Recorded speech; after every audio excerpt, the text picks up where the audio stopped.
When Demon Wilson was first asked if he would consider doing a television series alongside Red Fox, his reaction was disbelief rather than excitement. At the time, Fox was famous for his raw, uncensored nightclub comedy, material that many believed would never be accepted on network television. Wilson himself later recalled thinking the idea was unrealistic, even risky. Yet fate had other plans.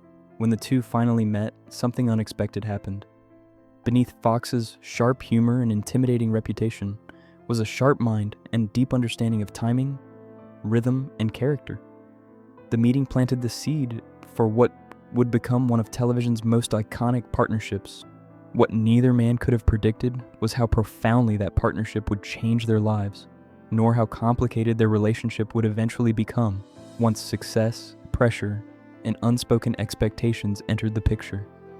Sanford and Son changes television forever. When Sanford and Son premiered on NBC in 1972, it didn't simply introduce a new sitcom, it challenged long-standing ideas about what black-led television could be.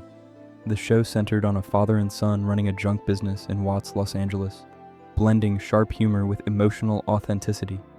Red Fox brought Fred Sanford to life with fearless comedic energy, while Demon Wilson grounded the series as Lamont, the patient and principled son. Their contrast created a rhythm audiences instantly connected with. Viewers weren't just laughing, they were seeing themselves reflected on screen in a way that felt honest and human. Ratings soared, and the show quickly became a network cornerstone. What appeared effortless on screen, however, was supported by an off-camera relationship that was still finding its footing, shaped by admiration, mentorship, and the unspoken tension that often follows rapid success, early respect, and a mentor's support. In the early seasons, Red Fox played an important role in Wilson's professional growth.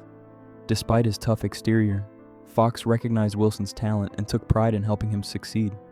He advocated for Wilson's visibility on the show and reportedly pushed for him to be treated as more than a supporting player.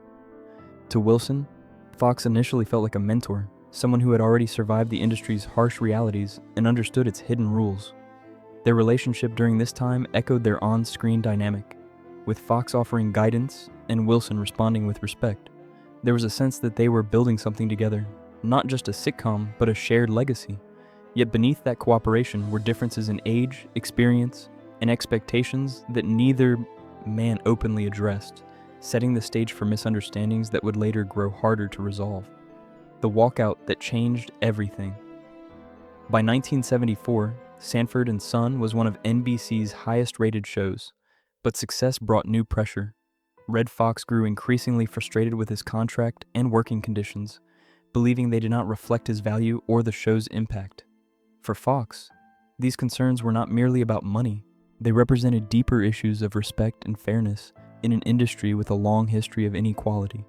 When negotiations stalled, he made the dramatic decision to step away from the show. NBC responded by temporarily writing Fred Sanford out of the series and continuing production without him. The move shocked audiences and placed Demon Wilson in an impossible position. Suddenly, he was carrying the emotional weight of the show while navigating loyalty, professionalism, and uncertainty.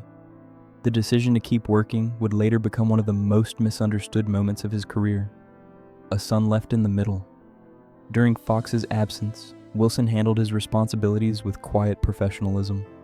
Publicly, he avoided criticism and expressed hope that the situation would be resolved. Privately, however, the strain was real. Wilson was still early in his career, bound by contractual obligations and mindful of the long-term consequences of open defiance. To Fox, Wilson's continued presence felt like a lack of solidarity. To Wilson, walking away could have meant career damage he might never recover from. Neither man fully communicated their fears or expectations, and silence filled the gap where conversation should have been. When Fox eventually returned after securing a better contract, the show regained its rhythm, but the emotional balance had shifted. Trust had quietly eroded, replaced by guarded interactions and unresolved disappointment on both sides. Success returns, but distance remains. Once Red Fox returned to Sanford and Son, audiences welcomed him back with enthusiasm, and the show quickly reclaimed its place in the ratings. On screen, Fred and Lamont were as sharp and engaging as ever, proving both actors remained deeply committed to their craft. Off-screen, however, their relationship had cooled. Fox now held greater creative control and financial leverage, while Wilson continued under his original agreement. The imbalance created quiet frustration. Wilson felt his contributions were undervalued, while Fox believed he had earned his position through years of struggle. Rather than addressing these feelings directly, both men withdrew emotionally. Conversations became minimal, focused strictly on work. What once felt like a partnership slowly became a professional arrangement. The laughter remained for viewers, but behind the scenes, the warmth that once fueled their collaboration was fading. The end of the show, not the questions. When Sanford and Son ended in 1977, it closed an important chapter in television history. For fans, it was the farewell to a beloved show. For Fox and Wilson, it marked the end of a relationship that had never fully healed. They did not part with public arguments or dramatic confrontations, but with silence. Fox returned to stand-up and new television ventures, while Wilson began reassessing his path. There were no reunions, no joint interviews, and no attempts to recapture what they once shared. Over time, the absence of reconciliation became more noticeable than any public feud. Audiences continued to celebrate Fred and Lamont, unaware that the bond they cherished no longer existed off-screen.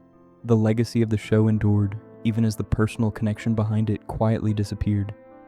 Faith, distance, and different paths. In the years following the series, Demond Wilson stepped away from Hollywood and embraced a life centered on faith and ministry. His priorities shifted dramatically, and he spoke openly about wanting distance from the entertainment industry's pressures.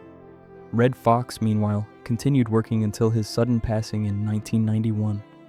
When Wilson did not attend Fox's funeral, many fans were confused and hurt, assuming resentment or bitterness was the cause. Wilson later clarified only that they were no longer in contact, choosing not to revisit old wounds publicly. His silence was not an attack, but a boundary. Sometimes distance is not about anger, but about self-preservation. Their story reminds us that not all partnerships end with closure, and not every meaningful chapter receives a final conversation, a legacy bigger than the rift. Today, the story of Red Fox and Demond Wilson is often framed as a feud, but that label oversimplifies a far more human reality. What they created together changed television and opened doors for generations of performers. Their work continues to bring joy, laughter, and cultural significance decades later. The absence of reconciliation does not erase the respect embedded in their performances or the impact of their collaboration. Sometimes relationships shaped by pressure, success, and unspoken expectations simply run their course. What remains is the art. Fred and Lamont Sanford still live on in reruns, reminding us that even imperfect partnerships can create something timeless. Behind the laughter were two men doing their best within complicated circumstances, leaving behind a legacy that continues to matter long after the camera stopped rolling.